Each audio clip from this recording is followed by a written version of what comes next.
जय हिंद दोस्तों, नमस्कार। आप सभी का बहुत बहुत स्वागत है एक और लेटेस्ट वीडियो में। धमाल तो डीसी हो गया है पाकिस्तान के अंदर एक बार फिर से। स्वागत है आपका।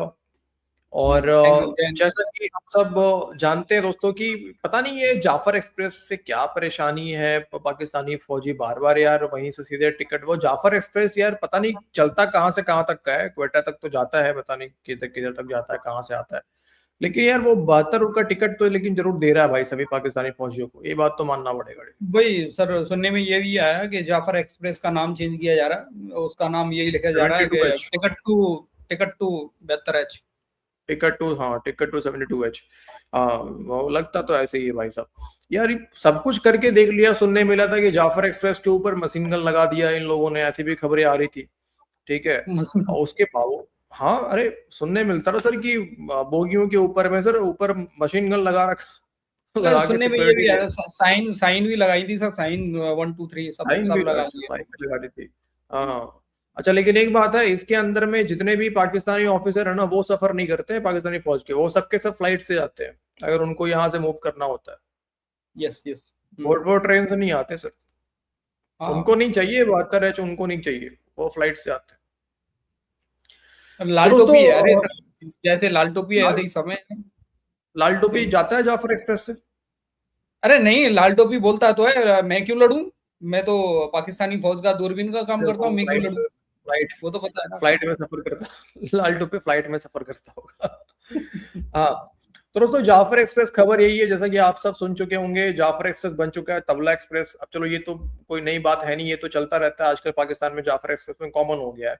हमला बहुत बड़ा हुआ है ये वाला। और इसके पहले भी रिसेंटली भी हमले होते आए हैं, लेकिन बात है कि ये हमला इतना बड़ा हो गया कि पाकिस्तानी मीडिया को छुपा नहीं पाया। हाँ, आंकड़े जरूर छुपा रहे हैं ये लोग, जहां पे आंकड़े कर रहे हैं कि 30 मर गए, 35 मर गए, लेकिन एक्चुअल जो है वो कम से कम 70-80 से ऊपर है। ठीक है। और अभी चलते हैं सीधे क्लिप की तरफ में। और डीसी यहाँ पे कुछ मिक्स क्लिप है हमारे पास में, एक तरफ जहाँ पे भारत के ऊपर भी आरोप लग रहे हैं, भारत के साथ साथ यूएई भी अब कल आ गया, पता ही है आपको। इसराइल और यहूद हनूद तो थे ही, अब यूएई भी हाँ। इसमें शामिल कर दिया इन लोगों ने, है ना। तो आइए दोस्तों बढ़ते हैं वीडियो में आगे फटाफट। अगर आप नए हैं सब्सक्राइब जरूर से कीजिए, यहाँ पे साजिश वाला चैनल है हमारा। हाँ जी दोस्तों, तो इस साजिश को हमें 1 लाख तक पहुंचाना है। बाहर अमन और घर में चमन। मतलब कितना जरूरी हो चुका है अब भारत को समझाना और सख्ती से पैगाम देना। मारा एक चंड खींच के। दहशतगर्दों ने आज जो वार किया है, इसकी जिम्मेदारी बीएलए ने, बलोच लिबरेशन आर्मी ने कबूल की है। बताया यह जाता है कि कोई 60 या 62 अफराद इसमें शहीद हुए हैं। ये फितनल हिंदुस्तान की जो प्रॉक्सीज हैं, ये अपने आका को खुश करने के लिए और पाकिस्तान को दुनिया के अंदर जो है वो कमज़ोर करने के लिए अपनी एफर्ट्स जो है वो जारी रखे हुए हैं। याद कीजिए, हमें मोहसिन नकवी ने कहा था कि बलूचिस्तान के मामला ठीक करने का काम एक एसएचओ कर सकता है। उन्होंने कहा था कि एक एसएचओ की मार है ये सारी की सारी दहशतगर्दी जो बलूचिस्तान में है। मुझे लगता है कि दहशतगर्दों ने उनकी इस धमकी या इस बयान को सीरियस ले लिया और उन्होंने एसएचओ ही अगवा कर लिया। ये सिर्फ बड़ी आसानी से भारत के हम पेटे सारी चीजें डाल देते हैं, इसमें कोई शक नहीं है कि भारत तो इन्वॉल्व है ही।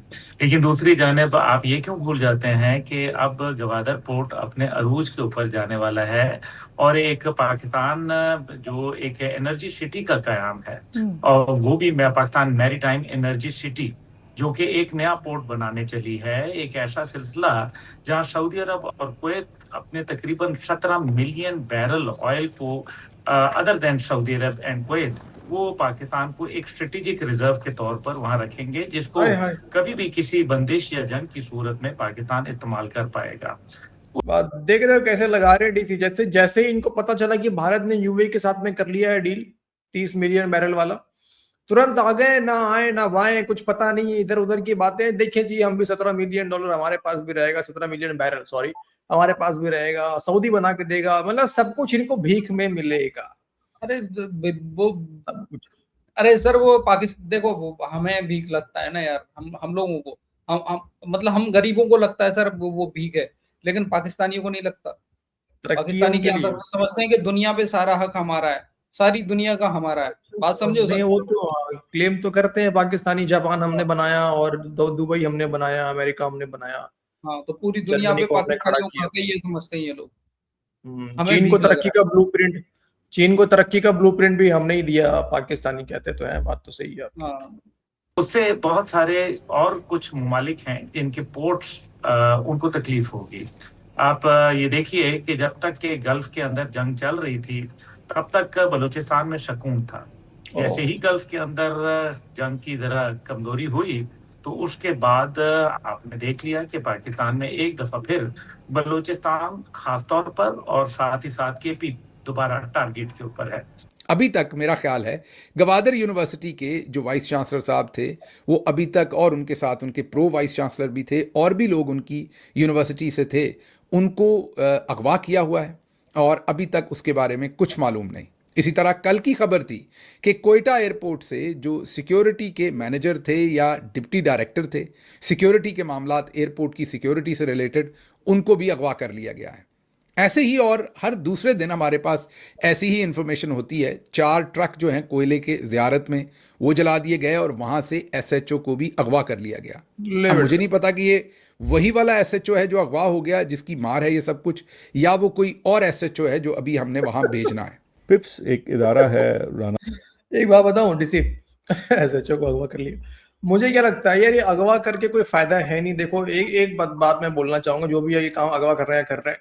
आसिम मुन्नी भी, मतलब अगवा करने वाला भी डीसी परेशान हो जाए, साला ये कैसा अगवा किया है, कोई पूछ ही नहीं रहा है इनको, तो यार कोई छुड़ाने के लिए कोई बात ही नहीं कर रहा है। आसिम मुन्नी बोलता है अच्छा अगवा किया है, जाने दे, कोई दिक्कत नहीं, जाने दे, ऐसे भी साला बोझ बना हुआ था, ले जा इसको। हाँ, बिल्कुल।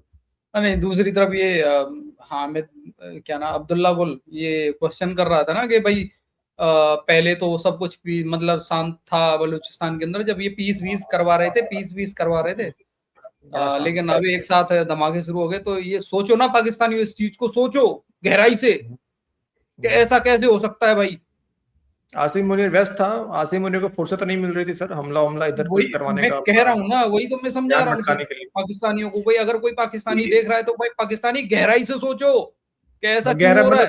ज्यादा गहराई मत चले जाना, वहाँ गहराई तक ही जाना है। गहराई में जाने में सर बहुत माहिर है सर, ये जमीन भी खोद देते हैं ये लोग, आप गलत जगह इनको भेज रहे हो। खुदाई करने में माहिर है ये लोग। आमिर साहब मेरे साथ 1-2 दफ़ा प्रोग्राम पे भी आए हैं, वो डेटा कलेक्ट करते हैं, एनालिसिस करते हैं टेररिज्म के ऊपर। उनका डेटा मैं देख रहा था, 2025 की जो रिपोर्ट है उसके मुताबिक अब तक जो टेररिस्ट अटैक्स हैं वो 254 हो चुके हैं बलूचिस्तान के अंदर। ये एक बहुत बड़ा, मैं समझता हूँ आप कह सकते हैं हमारे लिए एक चैलेंज है। 254 2025 के टेररिस्ट अटैक्स इन बलूचिस्तान, जहाँ पे तकरीबन हमारी आधी फ़ौज तैनात है, और इवन कह लीजिए कि और हकीकत हाल ये है कि कोयटा कैंटोनमेंट के अलावा कहीं हमारा कोई दस्तरस नहीं है, लेकिन स्मगलिंग पूरे बलूचिस्तान में खुल खिला के होती है और हमारी ही फ़ौज की छतर छाया के अंदर होती है। 254 अटैक्स के अंदर 400 सिविलियंस की हलाकतें हुई हैं, 400 हलाकतें हैं, इसमें ऑफ कोर्स मिलिट्री पर्सोनल्स भी होंगे। अच्छा, अब इसमें यह है 2025 का डेटा। 2000 ओपन सोर्स के मुताबिक 2026 में जनवरी में 87 टेररिस्ट अटैक्स हुए हैं बलूचिस्तान के अंदर। फिर मार्च के अंदर 59 रिपोर्ट हुए हैं और अप्रैल के अंदर 18 हैं, जो थोड़ा सा पहले की निस्बत कम थी। अच्छा, अब ये है आपका स्टैटिस्टिक्स हैं बलूचिस्तान के अंदर आपकी सूरत हाल का। अब फील्ड मार्शल साहब जो इंटरनेशनल सतह पे अपने लिए बहुत ज़्यादा पजीराई हासिल कर रहे हैं और वो बड़ा डिलीवर भी कर पा रहे हैं, ईरान में भी उन्होंने सुलह करा दी है, लेकिन जो टाइटल है फील्ड मार्शल वो उनको मिला है ऑपरेशन सिंदूर, जो भारत ने पाकिस्तान के ऊपर लागू किया था उसमें कामयाबी की बुनियाद के ऊपर। अब फील्ड मार्शल साहब की वो जो ऑपरेशन सिंदूर था उसका जो इम्पैक्ट था पाकिस्तान के अंदर, जाहिर बात है अगर वो कामयाब होते तो शायद ज़्यादा भी नुकसान हो सकता था, लेकिन एक छोटा सा एक कंपैरिजन मैं ज़रूर यहाँ पे ड्रॉ करना चाहूँगा कि जिसकी वजह से हमने उनकी छाती के ऊपर इतने तमगे लगा दिए कि जितनी उसकी गुंजाइश नहीं होगी, फील्ड मार्शल का टाइटल दे दिया गया, ताहयात उनको इम्यूनिटी भी मिल गई, आइन को चेंज कर दिया, सब कुछ कर दिया। उस पूरे ऑपरेशन सिंदूर में पाकिस्तान आर्मी के अपने फिगर्स के मुताबिक हमारा जो नुकसान था पाकिस्तान के अंदर वो 40 सिविलियन डेथ्स थी और 13 मिलिट्री पर्सोनल की डेथ्स थी। 40 सिविलियन एंड 13 मिलिट्री, यानी कि 53 आप कह सकते हैं पाकिस्तानी शहरियों का नुकसान हुआ, उन जान से गए।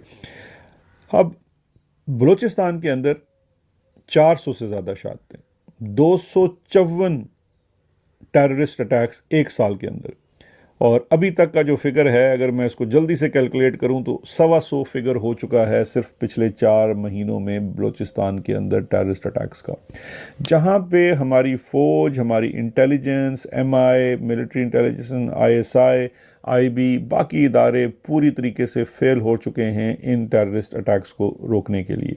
इसमें भी कोई शक शुबा नहीं है कि इंटेलिजेंस बेस्ड ऑपरेशन जारी हैं और सिक्योरिटी फोर्सेस किरदार अदा कर रही हैं, लेकिन ये जाफर एक्सप्रेस 2 नहीं, इसको मैं कहूँ, क्या ये हकीकत नहीं है कि ये एक जाफर एक्सप्रेस 2 का नतीजा है? और वो क्यों किया गया था? उस टाइम पे भी जो भारत अगर इन्वॉल्व था तो फिर हमें इंटरनेशनली जिस तरीके से इसको सामने ले जाना चाहिए और जिस तरह से ईरान के हवाले से पाकिस्तान का किरदार है, आलमी जंग बंदिश के हवाले से किरदार है, तो ऐसी सूरत के अंदर क्या पाकिस्तान का अब हमें कोई इसके ऊपर लेवरेज मिलेगा? क्या भारत को कहीं इसके ऊपर सैंक्शंस आयद होंगी? क्या अमेरिका उनको ये भी बोलने के लिए तैयार है कि तुम ये गलत कर रहे हो? अरे भैया सुन सुन के थक गए यार कि भारत पे पता नहीं सैंक्शन लगवा देंगे और दुनिया को हमें दुनिया में भारत का क्या क्या कहते हैं डीसी, हवस वाला, हवस आंख से देखता है भारत हमें, सॉरी मैली आंख से, हाँ भारत हमें मैली आंख से देखता है, दुनिया को हम बताएंगे यार। कब बताओगे भाई, कब बताओगे, कब सबूत दोगे यार? मुंबई हमले के अंदर इतने मासूम लोगों को इन बेहमंगों ने, जाहिलों ने, क्या बोलूं, इन सुअरों ने मार दिया, हमारे मासूम लोगों को। उसमें बाहर के भी लोग थे, ऐसी बात नहीं है, सिर्फ इंडिया के, बाहर के भी थे। पाकिस्तान के ऊपर तो आज तक सैंक्शन नहीं लगे। साला तुम लोग, तुम्हारे आर्मी के लोग मारे जा रहे किस अपनी करतूतों की वजह से, जो बलूचिस्तान में तुम लोग कर रहे हो। भारत के ऊपर सैंक्शन लगवाओगे? आ जाओ बेटा, लगवा लो, आ जाओ, हम भी खड़े हैं यहाँ पे छोड़ हाथ में दो, लेके। वो तो रहने दो, वो इनके बस का नहीं है, वो पता है अपने ऑडियंस को बस बनाते हैं। हाँ लेकिन बात ये है ना डीसी की, यार मुझे समझ में नहीं आता है कि इनका जो DJ ISPR है जो कहता है कि मजे ना दिला दिया तो पैसे वापस आता है बीच बीच में, ये फिर आएगा 2 दिन के बाद, ठीक है, और पता नहीं फर्जी ऑडियो, फर्जी पता नहीं क्या क्या चैट वैट दिखाना शुरू कर देता है, कभी हमारे किसी मीडिया का क्लिप काट लेता है, कभी भगवान न करे कभी हमारा भी चला कोई क्लिप काट लेके, ये भी साजिश करते बैठ के, हाँ मतलब कह रहा हूँ तो मतलब ऐसी ऐसी हरकतें करता है यार। वो ले जाके सबूत दिखाओ ना दुनिया को यार, बुलाओ सबको, अपने जितने भी तुम्हारे रह रहे हैं वहां पे काउंसलर वगैरह, जो भी क्या कहते हैं उसको यार, बाकी देशों के एम्बेसी के जो भी रह रहे हैं, हाई कमिश्नर और एम्बेसडर वगैरह, सबको बुलाओ, हाँ सबूत दो, सबूत दो ना उनको यार। मतलब मजा, पता नहीं सबूत देंगे कि मजा करवाएंगे, पता नहीं क्या करवाएंगे यार, समझ में नहीं अरे ये आता तो ये मजे मजे करवाएंगे सर, सबूत क्या देंगे? सबूत की मतलब कि जगह और कुछ देते हैं कहीं ये लोग। इतने हमले हो रहे हैं और किसी का तुम लोग सबूत नहीं दे पा रहे हो कि भारत करवा रहा है इसमें, और बस भारत पे आरोप लगा देते हैं भारत करवा रहा है। भैया जो कुछ भी हो जाए भारत पे तुरंत आरोप लगता है इनका, भारत करवा। कभी अननोन गनमैन भी ठोक रहा है, भारत करवा रहा है, उसका भी कोई सबूत, कोई अननोन गनमैन पकड़ा नहीं जा रहा है लेकिन भारत करवा रहा है। बिल्कुल, बताओ यार। अरे मुनीर से पूछो, मुनीर को सब पता है, ठीक है, अपना फील्ड मार्शल से पूछो तो सही एक बार पूछो तो सही एक बार यार सोचने वाली बात है ना कि यार तुम्हारे जिहादियों को जो भारत के अंदर हमले करते रहे ये लोग, इनको कोई अननोन आदमी भीड़ भाड़ वाले इलाके में जहाँ ट्रैफिक है भाई साहब, ट्रैफिक के अंदर घुस के ठोक के जा रहा है, CCTV में भाई साहब वो आ रहे हैं ठोकते हुए उसको, तुम यार पकड़ नहीं पा रहे हो यार? क्या यार निकम्मी फौज है, लात मारो इस फौज को यार। सोचो, मुनीर से सवाल तक नहीं पूछ पा रहे हैं। फट्टू कौमों का हाल ये है, इनके पत्रकारों का हाल ये, इनके एनालिस्टों का हाल ये कि सवाल नहीं कर पा रहे कि भाई तुम कर क्या रहे हो, कौन सी इंटेलिजेंस क्या है, कैमरे लगाने में बिजी है कि क्या देखने में बिजी है भाई। हाँ मतलब हम जानते हैं क्या देखने में बिजी होगी, हमें पता है कमजोरी के शिकार हैं पाकिस्तानी, वी नो दैट, ठीक है। अगर ऐसी बात है, अगर भी तुम लोग मानते हो कि इसमें भारत की साजिश है, भारत पीछे भारत है, तो एक काम करो, ये जो मुन्नू है ना, मुन्नू को पकड़ो सबसे पहले। मुन्नू के यहाँ पे लटके हुए हैं ना, ये फालतू के ताले लटका के रखे इसने, इनको उखाड़ो। साला तूने क्यों लगा के रखे हैं ये? तू तो बेकार सही बात है यार, ना अपने लोगों पे हमले रोक पा रहे हो, ना सिविलियंस पे हमले रोक पा रहे हो, कुछ नहीं रोक पा रहे भाई। वो ठीक ही कहा शुरुआत वाले बंदे ने, दुनिया में चले अमन कराने, घर में चमन, दुनिया में अमन, घर में चमन। घर में चमन, घर में चमन खैर कोई बात बनाया नहीं हुआ। दोस्तों, देखो हमें क्या ही है भाई, हम इसमें क्या ही करें, है ना, हम इसमें क्या कर सकते हैं। अब जाफर एक्सप्रेस को जब बीएलए ने बना ही दिया है देखो हम कुछ टिकट नहीं कर सकते, 72 है। हम तो कुछ नहीं कर सकते, बस यार अपना जो सोशल मीडिया है हमारे हाथ में, तो उसके थ्रू भाई ये बलूचिस्तान के लोगों के साथ में अपना स्टांस शो कर सकते हैं सर। उसके अलावा तो हमारे हाथ में और कुछ है नहीं। ना हमारे हाथ में तो और कुछ नहीं है भाई साहब। हम्म। और हाँ बात बिल्कुल सही है। और एक बात ये भी जान लो तुम, मारंग बलोच को पकड़ लो, समी बलोच को पकड़ लो, और भी बलोच जितने भी लीडर हैं। अभी कल ही परसों का एक क्लिप था ना जिसमें कह रहा था कि मर्दे मोमीन आया है, वो वही बुखारी सलीम बुखारी, तो मर्दे मोमीन आया है, बुख्ती सरफराज बुख्ती, मर्दे मोमीन। हो गया मर्दे मोमीन, निकल गया।